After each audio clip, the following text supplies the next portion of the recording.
नमस्कार दोस्तों, create wealth के यूट्यूब चैनल में आपका स्वागत है। जिस शेयर को मैं आज डिस्कस करने जा रहा हूँ वो शेयर है कीर्ति न्यूट्रिशंस लिमिटेड। ये जो ग्रुप है वो कीर्ति ग्रुप का हिस्सा है। और दोस्तों ये जो कंपनी है ये इंगेज्ड है soybean processing branded refined soybean oil को मैन्युफैक्चर करने में और वैल्यू एडेड प्रोडक्ट्स को। ये जो कंपनी है ये special applications and food pharmaceuticals के सेक्टर के लिए भी बनाती है। दोस्तों इस कंपनी के बारे में मैं आपको और भी बातें बताना चाहूँगा, जैसे कि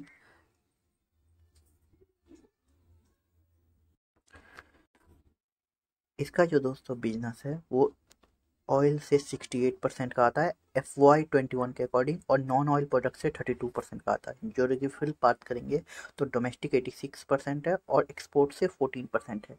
ये जो प्रोडक्ट सेल करती है कीर्ति ब्रांड के अंदर करती है। मैन्युफैक्चरिंग फैसिलिटीज़ की बात की जाए तो इसकी मैन्युफैक्चरिंग फैसिलिटीज़ जो मध्य प्रदेश में है वहाँ पे 60,000 MTPA का जो है प्रोडक्शन होता है, कैपेसिटी है उसकी मतलब। और दोस्तों मैं आपको ये भी बताना चाहूँ, जो इसका जो प्लांट है दोस्तों ये लोकेटेड है मध्य प्रदेश, जो सोयाबीन रिच बेल्ट है, मतलब यहाँ पे सोयाबीन का जो है इंडिया के हिसाब से 60% ऑफ इंडियन आउटपुट आता है, जो कि काफ़ी अच्छी बात है। दूसरी बात दोस्तों, इसका जो प्लांट है वो 100 किलोमीटर के रेंज में आता है, जिससे कि इसका जो ट्रांसपोर्टेशन का जो खर्चा है वो भी काफ़ी कम हो जाता है। दोस्तों डिस्ट्रीब्यूशन नेटवर्क की बात करेंगे तो इसके पास 200 डिस्ट्रीब्यूटर्स हैं और 17 स्टेट्स में इसकी प्रेजेंस है, जो कि बहुत ही अच्छी बात है एक छोटी कंपनी के हिसाब से। दूसरी बात है दोस्तों, इसका जो मध्य प्रदेश स्टेट है वहाँ पे 91% का शेयर इसने लिख रखा है यहाँ पे डोमेस्टिक सेल्स के अंदर, जो FY20 के अकॉर्डिंग है। ये कंपनी जो है ये इन्वेस्टमेंट कर रही है टेक्नोलॉजीज में, जिससे कि ये, जैसे कि ये अपने एक एग्जांपल के तौर पे हम लेते हैं इसके जो सॉफ्टवेयर्स हैं, इससे क्या होता है दोस्तों, इसको पता रहता है कि किस प्रोडक्ट की कितनी डिमांड है मार्केट में, कौन से कस्टमर्स को कौन सा प्रोडक्ट पसंद आ रहा है, ETC मतलब बहुत सारी चीज़ें इस ऐसे रिलेटेड पता चलती हैं टेक्नोलॉजी में इन्वेस्टमेंट करने से, जो सॉफ्टवेयर रिलेटेड से होता है। मार्केट कैपिटलाइजेशन की बात करें तो 209 करोड़ है। प्राइस जो है करेंट वो है 41.7। हाईएस्ट प्राइस जो है 52 वीक का वो है 75.9। लोएस्ट प्राइस जो है 37.2। मतलब ये दोस्तों ये अपने ऑलमोस्ट लोएस्ट प्राइस के आसपास ट्रेड कर रहा है इस वक्त। इसके अगर पी की बात करें तो 11.2 का है, जो कि FMCG सेक्टर से बहुत ही अच्छा माना जाएगा, क्योंकि FMCG की जो कंपनीज होती हैं उनके पीस ज़्यादा होते हैं नॉर्मली, और इसका जो पी है वो काफ़ी रीजनेबल लग रहा है उसके अकॉर्डिंग। बुक वैल्यू की बात की जाए तो 23.8 का है। डिविडेंड भी दे रही है ये कंपनी। दोस्तों माइक्रो कैप होने के बावजूद ये कंपनी डिविडेंड दे रही है, ये बहुत अच्छी बात मानी जाएगी। भले कम है लेकिन वो एक अच्छी बात है। ROC की बात करें तो 14.9 है। ROE की बात करें वो है 11.5। फेस वैल्यू 1 रुपीज़ की है। प्रो एंड कॉन्स की बात करें तो प्रो इसमें नहीं दिखा रहा है, कॉन्स में डिविडेंड पे आउट जो है वो इसका 6.02% है प्रॉफिट का लास्ट 3 ईयर्स का, जो कि लो बताया जा रहा है एक्सपर्ट्स के अकॉर्डिंग।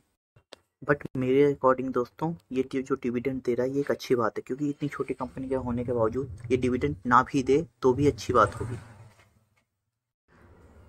अगर सेल्स की बात किया जाए तो पिछले साल के दिसंबर में इसका जो सेल्स था वो था 238.69 करोड़, जो कि इस साल के दिसंबर में 221.67 करोड़ है, जो कि कम हुआ है। लेकिन पिछले क्वार्टर से अगर कंपेयर करेंगे तो बढ़ा है, क्योंकि पिछले क्वार्टर में इसका सेल था 227 करोड़, सॉरी 200.27 करोड़। मतलब जो क्वार्टर ऑन क्वार्टर बेसिस पे है वो बढ़ा है पिछले क्वार्टर से अगर कंपेयर करते हैं तो। ऑपरेटिंग मार्जिन की बात करेंगे तो 4.88 है, जो कि पिछले क्वार्टर के कंपेरिजन में वो भी बढ़ा है, तो ये एक अच्छी बात मानी जाएगी। अगर ईयरली सेल्स की बात किया जाए तो 21 का जो है वो 690 करोड़ था, 2022 का जो है वो है 753 करोड़ और टिल डेट का है 815 करोड़।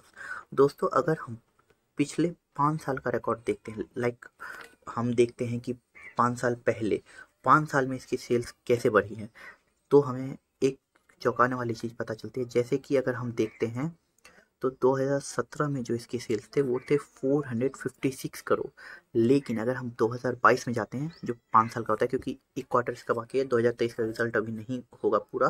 अगर हम 2022 के मार्च के क्वार्टर को ईयर को कंपेयर करते हैं तो ये है 753 करोड़, जो कि ऑलमोस्ट 70% का जंप है 5 ईयर्स में।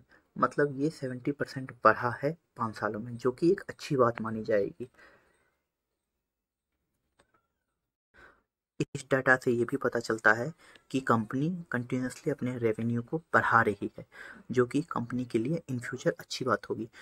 और अगर दोस्तों इसके ऑपरेटिंग मार्जिन की बात किया जाए तो 3% है पिछले कुछ सालों से, लेकिन अगर हम थोड़ा और पीछे जाते हैं तो ये जो ऑपरेटिंग मार्जिन था वो 6 से 7% के आसपास था 18-19 में। तो अगर ये ऑपरेटिंग मार्जिन को यहाँ से स्कोप इसके बढ़ाने का है, तो अगर ये उसके बढ़ाती है तो इसका जो प्रॉफिट है ऑटोमेटिकली काफ़ी बढ़ जाएगा, जो कि इस कंपनी के लिए काफ़ी अच्छा होगा।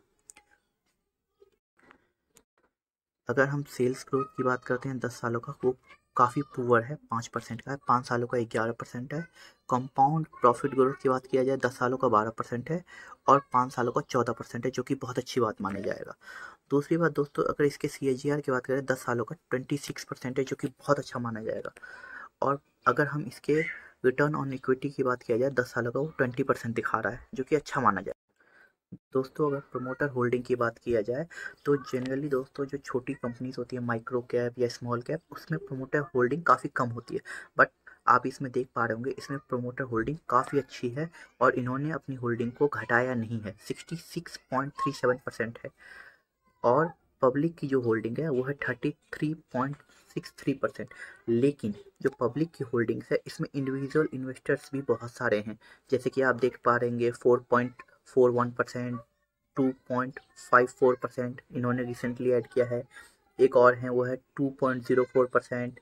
उसके बाद आप देख रहे होंगे 1.2%।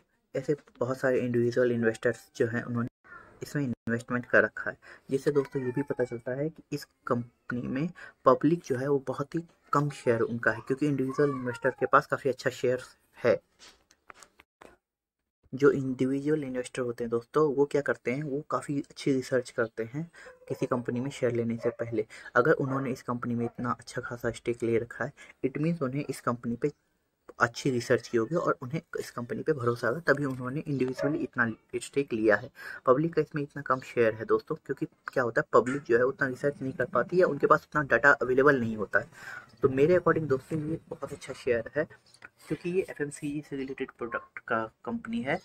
FMCG प्रोडक्ट वो होता है दोस्तों, जैसे कि फॉर एग्जांपल आटा, दाल, चावल, या आप तेल खरीदते होंगे, ये फूड आइटम्स में आते हैं, ये FMCG प्रोडक्ट्स में ही आते हैं।